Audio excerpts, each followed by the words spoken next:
Imagine it is September 14th, 2008. You are a 42-year-old high school teacher living in Phoenix, Arizona. You have done everything right, or at least everything you were told was right. You bought your 3-bedroom house in 2005 for $280,000. You put down $40,000 from savings you had been building since your 20s. Your mortgage payment is $1,400 a month. You have a pension through the state retirement system. You have $31,000 in a 401k retirement account. Your wife works part-time at a dental office. Your 2 kids go to public school. On Friday, you grilled burgers in the backyard and talked about maybe refinancing to get a lower rate. You felt stable. You felt middle class. You felt safe. On Monday morning, Lehman Brothers filed for bankruptcy. Within 18 months, your home was worth $140,000, half what you paid. Your 401k dropped to $19,000. Your wife's dental office cut her hours because patients stopped coming. Your neighbor's house went into foreclosure, then the one across the street, then 3 more on your block. You were not reckless. You were not greedy. You were a teacher who bought a house and saved for retirement. And the system that told you to do exactly that punished you for doing it. If you have ever wondered why economic collapses seem to leave the rich standing and the poor somehow no worse off, but the middle class shattered, stay with me. What you're about to hear is not a theory. It is a pattern. It has happened before. It has happened in different countries, in different decades, under different governments and different currencies. And it always ends the same way. The middle gets crushed. And if you find value in this kind of historical clarity, subscribing takes 2 seconds and keeps you ahead of what most people never see coming. This video is about a question that almost nobody asks out loud. Why do economic collapses always hit the middle class hardest? Not the very poor, who have little to lose. Not the very rich, who have the tools and connections to protect themselves. But the people in the middle. The ones who followed the rules. The ones who saved, who invested. Conservatively, who trusted institutions. Why are they always the ones left standing in the rubble, holding worthless assets and broken promises? This is not a coincidence. It is a mechanism. And once you understand it, you cannot unsee it. Before we go further, there is something important to understand. The middle class, in any country and in any era, is defined by one thing more than income. It is defined by dependency on systems. Think about that for a moment. The poor often operate outside formal systems. They use cash. They rely on informal networks. They have little exposure to banks, stock markets, or mortgage agreements. The rich, on the other hand, sit above systems. They own the banks. They shape the policies. They hold assets that are denominated in things that survive collapses, things like land, businesses, commodities, and foreign currencies. But the middle class lives inside the system. Their wealth is the system. Their savings are in banks. Their retirement is in funds managed by others. Their single largest asset is usually a home, purchased with a mortgage, a loan held by an institution they have never visited. Their income comes from wages, which depend on employers, who depend on economic conditions they cannot control. The middle class is like a fish in an aquarium. The water feels like freedom. But when the glass breaks, they are the ones gasping. The poor were never in the tank to begin with. The rich own the tank. And the middle class trusted the glass. This is the mechanism behind every collapse that has ever hollowed out the center of a society. When the system works, it rewards the middle class just enough to keep them loyal. When the system breaks, it cannibalizes them first, because they are the most exposed and the least mobile. And this mechanism has played out with stunning consistency across history. This brings us directly to the first major case, Germany, 1923, the Weimar Republic. Most people know this story as the one with the wheelbarrows full of cash. But the real story is not about absurd prices. It is about who was destroyed and who was not. After World War I, Germany owed massive war reparations, payments forced on them by the Treaty of Versailles. The government, unable to raise enough through taxes, began printing money. Not a little, a lot. In January 1921, $1 was worth about 65 German marks. By November 1923, $1 was worth 4.2 trillion marks.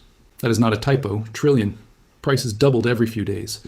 A loaf of bread that cost 250 marks in January 1923 cost 200 billion marks by November. Now here is the part most people miss. The very poor, the laborers and the rural farmers were hurt, but many of them had little savings to lose. They grew food. They bartered. They survived on the margins as they always had. The very rich, the industrialists like Hugo Stinnes, actually thrived. Stinnes borrowed enormous amounts of money in marks, bought real assets like factories, mines, and shipping companies, and then paid back his loans in worthless currency. He became one of the richest men in Europe during the worst inflation in modern history. But the middle class, the teachers, the doctors, the clerks, the civil servants, the small shopkeepers, they were annihilated.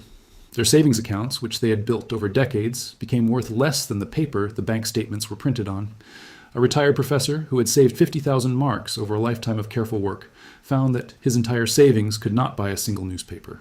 The middle class had done exactly what they were told. They saved in the national currency. They trusted the banks. They held government bonds, and every single one of those things went to zero. The mechanism was simple and brutal. Inflation is a tax that the government never has to vote on. It transfers wealth from people who hold cash and fixed savings to people who hold real assets and debt. The middle class held cash and savings. The rich held assets and debt. The transfer was invisible, legal, and total. This leads to the second part of this story, and it takes us to a place most people in the West know very little about. Here is something I want you to think about before we go further. If your entire life savings was in a bank account right now, and tomorrow the government announced that you could only withdraw $300 per week, what would you do? Where would you go? Who would you call? Drop your answer in the comments. Seriously. Because what I am about to show you next is the part of this story that most people never hear, and it changes everything. Argentina, 2001. For a decade, Argentina had pegged its currency, the peso, 1-to-1 with the US dollar. This made imports cheap and credit easy. The middle class boomed. People bought apartments in Buenos Aires. They saved in pesos, confident that each peso was as good as a dollar. Banks offered attractive interest rates. Foreign money flowed in. It felt like stability. It was anything but. Underneath the surface, the government was spending far more than it earned. It borrowed heavily in dollars. When investor confidence began to crack in 2001, money started leaving the country. In December 2001, the government did something that shocked the nation. It imposed what became known as the Corralito, a set of restrictions that limited bank withdrawals to 250 pesos per week. People could not access their own money. Lines formed outside every bank. ATMs ran dry. Protests erupted. People banged pots and pans in the streets, a sound that became the symbol of middle-class rage. Within weeks, the government broke the dollar peg. The peso lost roughly 75% of its value almost overnight. But here's the devastating detail. Many middle-class Argentines had their savings in dollar-denominated accounts. They had been told these were safe. When the government converted those accounts forcibly into pesos at the old 1-to-1 rate, and then the peso crashed, their dollar savings were effectively stolen. A family with $50,000 in a bank account woke up to find they had the equivalent of $12,000. No vote, no warning, no choice. The poor in the villas miserias, the slums of Buenos Aires, had almost nothing in the banks. They suffered, but their losses were not measured in savings accounts. The wealthy had already moved money offshore. They owned real estate, businesses, and foreign accounts beyond the government's reach. Many of the richest families in Argentina had quietly moved their money to Miami, Zurich, or Montevideo months before the crash. But the middle class, the accountants, the teachers, the small business owners, the retirees who had trusted the system, they were the ones who lost everything. The ones who played by the rules were the ones who paid the price. Argentina's middle class shrank by an estimated 20 percentage points in the years following the crisis. That is not a small adjustment. That is a social earthquake.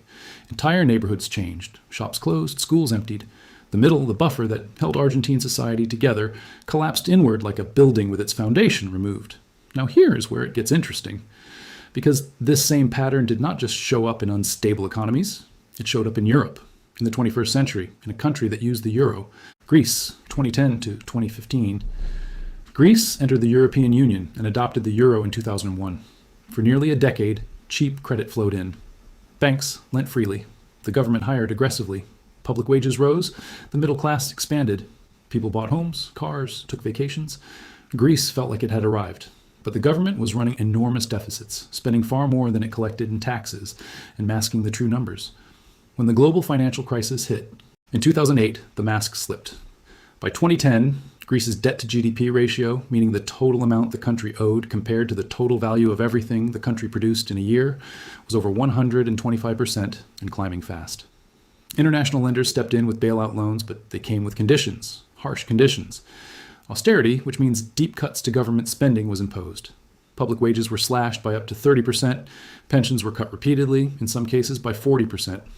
Taxes on the middle class were raised sharply, including a property tax that was added to electricity bills so that people who did not pay would have their power cut off. Between 2009 and 2014, the Greek economy shrank by about 25%. 1 in 4 people lost their job. Youth unemployment exceeded 60% at its peak. Suicide rates rose by 35%. And once again, the distribution of pain was not equal. The very poor in Greece had access to some social support, though it was strained. The very rich, the shipping magnates, the families with assets in London and Geneva, they were largely untouched. Greek shipping tycoons were famously exempt from most taxes by constitutional provision. But the middle class, the public servants, the teachers, the pharmacists, the small hotel owners, the pensioners who had worked their entire lives, they bore the full weight of the adjustment. Their wages fell. Their taxes rose. Their savings dwindled. Their property values collapsed. A middle-class apartment in Athens that was worth 200,000 euros in 2008 could be found for 80,000 by 2015. And many of those apartments were now taxed at rates their owners could no longer afford. People who had built modest, respectable lives found themselves unable to pay for heating in winter. Pharmacies ran out of medicine because the government could not pay suppliers. Hospitals operated with skeleton staffs. The middle class did not just shrink. It was dismantled piece by piece by the very institutions it had trusted. Most people will never know what you now know. Most people will keep trusting systems they do not understand. If you're still here, you're not most people. Hit subscribe, because the next section is the part this channel was made for, the part they never put in textbooks. Now observe what all of these cases have in common. Germany 1923, Argentina 2001, Greece 2010 to 2015. 3 different continents, 3 different currencies, 3 different political systems, 3 different decades, and yet the mechanism is identical every single time. Step 1. The government or the financial system creates an environment of artificial stability. Credit is easy, prices rise, the middle class is encouraged to buy in, to take on mortgages, to save in the national currency, to trust their pensions. Step 2. Beneath the surface, debt accumulates. The government spends more than it earns. Banks lend more than they should. Risks are hidden, ignored, or deliberately obscured. The cracks are in the foundation, but the paint on the walls still looks fresh. Step 3. A trigger event exposes the fragility. It could be a war, a pandemic, a foreign capital flight, or simply a loss of confidence. The trigger is almost never the cause. It is just the moment the dam can no longer hold. Step 4. The adjustment hits, and here's the key. The adjustment is never distributed equally. The poor lose little because they have little inside the system. The rich lose little because they have diversified outside the system, or because they have political influence to protect their interests. The middle class loses the most because their wealth is the most concentrated in exactly the instruments that collapse: savings accounts, pensions, home equity, and wages from stable employment. It is like a flood hitting a valley. The people on the hilltops stay dry. The people in the riverbed are already wet. But the people who built their homes on what looked like solid ground between the hill and the river, they are the ones who drown. They chose the worst possible place without knowing it. And they chose it because everyone told them it was safe. And this is where history gets uncomfortable, because the human cost is not an abstraction. It is specific. It has names and faces and stories that sound far too familiar. In every collapse, the pattern of who suffers is remarkably consistent. Small business owners are among the first to fall. They operate on thin margins. When consumer spending drops, when credit tightens, when taxes rise to cover government shortfalls, small businesses are squeezed from every direction. In Greece, an estimated 230,000 small businesses closed between 2010 and 2015. These were not corporations. These were family bakeries, local bookstores, neighborhood pharmacies. Each one represented a family that had invested everything into a livelihood that the system made untenable. Pensioners and retirees come next. Their income is fixed. It is denominated in the local currency. It is paid by a government that is now broke. In Argentina, pensions were frozen and then devalued. In Greece, pensions were cut more than a dozen times over 5 years. In Weimar Germany, pensions became worthless in real terms within months. A retired postal worker in Berlin in 1923, who had earned a respectable pension, found that his monthly payment could not buy a single egg. He had worked for 35 years. He had contributed to the system every single month, and the system repaid him with nothing. Homeowners with mortgages suffer in a particular way. Their asset, their home, loses value, but their debt remains. This is called being underwater, meaning you owe more on your house than it is worth. In Phoenix, Arizona, after the 2008 crash, nearly half of all homeowners were underwater. The national average in the United States was about 1 in 4. These people could not sell. They could not refinance. They could not move to where the jobs were. They were trapped. And their single largest investment, the one they had been told was the safest bet in the world, was now an anchor dragging them down. Meanwhile, contrast this with what happened to the wealthy. In the United States, after 2008, the Federal Reserve launched a program called quantitative easing, which essentially means the central bank created new money and used it to buy financial assets like bonds and mortgage-backed securities. This pushed up the prices of stocks, bonds, and real estate at the high end. By 2012, the stock market had recovered. nearly all of its losses. By 2013, it had hit new all-time highs. But wages for middle-class workers remained flat for years. Home values in middle-class neighborhoods took 7 to 10 years to recover in many parts of the country. The recovery, in other words, was designed in a way that restored wealth to those who owned financial assets first and fastest, while leaving those who depended on wages and home equity waiting.